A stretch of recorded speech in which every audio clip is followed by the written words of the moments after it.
जिस लय में दुनिया की जियोपॉलिटिक्स जाती हुई दिखाई दे रही है, उसमें कहीं ना कहीं मोनोपोली रखने वाले देश जैसे खाड़ी के देश और चीन ऐसा कोई मौका नहीं है जो वो हाथ से चूकते नहीं है। वहीं खाड़ी के देशों की बात हो रही है तो आप कतर को जानते ही होंगे, जो पाकिस्तान की देखा देखी में कुछ ऐसे फैसले ले चुका है जो अब उसे परेशान कर सकते हैं।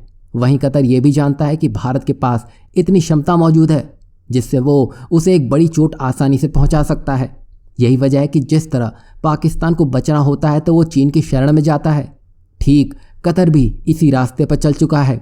आप जानते ही होंगे, भारत और चीन एनर्जी कंजम्पशन में सबसे आगे हैं। ये वही देश हैं जो खाड़ी देशों से भर भर कर तेल और गैस उठा रहे हैं, जिसमें भारत का तो आप जानते ही हैं। भारत फिलहाल 45 से 50% अपनी ज़रूरत की गैस केवल कतर से ही उठा रहा है। वहीं इसी बीच एक ऐसी बड़ी खबर सामने आ रही है जिसमें कतर और China petroleum and chemical corporation यानी कि सिनोपेक के बीच 27 सालों के लिए एक बड़ी LNG डील हुई है, जिससे हर साल 40 लाख टन गैस चीन पहुंचेगी। मतलब भारत का रुख बदल लेने से आनन फानन में कतर को भी चीन भागना पड़ा। अब भले ही चीन कतर से एक बड़ी डील कर चुका हो, पर यह वही भारत है जो चीन को हर जगह चुनौती देता आ रहा है।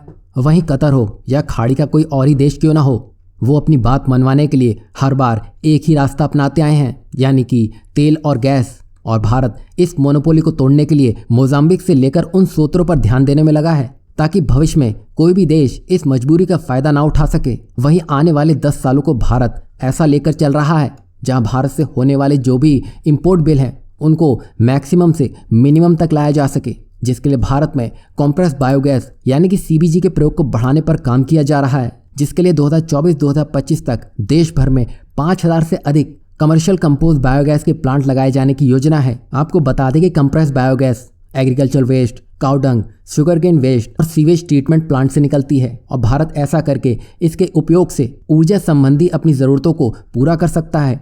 तो भारत क्लीन एनर्जी की तरफ बढ़ चुका है। वहीं एशिया, अफ्रीका, लैटिन अमेरिका कुछ ऐसी जगहें हैं जहां भारत अपनी एनर्जी ज़रूरतों के लिए शिफ्ट हो रहा है। वहीं रही बात कतर की, तो जिस तरह भारत ने कनाडा के साथ वीज़ा के नियमों को सख्त किया है, जिसका परिणाम यह हुआ कि अब कनाडा जो भी मोटी कमाई भारतीय पैसों से करता था अब वो नहीं हो पाएगा। ठीक वैसे ही अगर भारत के जो श्रमिक कतर में काम कर रहे हैं, अगर भारत उनको वापस बुला लेता है तो आप समझ सकते हैं कि ये कतर के लिए कितना बड़ा झटका होगा, क्योंकि चीन से इतने श्रमिक कतर नहीं जाते हैं जितने भारत से जाते हैं। वहीं पिछले साल जो कतर में फीफा वर्ल्ड कप हुआ था, उसमें जो 8 स्टेडियम बनकर तैयार हुए थे, उसमें भारतीय का योगदान काफी दिखता है। साथ ही भारत के श्रमिक बांग्लादेश और पाकिस्तान के मुकाबले कतर के नेताओं को ज्यादा समझ आते हैं। तो अगर भारत कतर के फैसले के जवाब में अगर ऐसा कुछ करता है तो एक बड़ा बदलाव इस खाड़ी के देश में होता हुआ दिखाई देगा।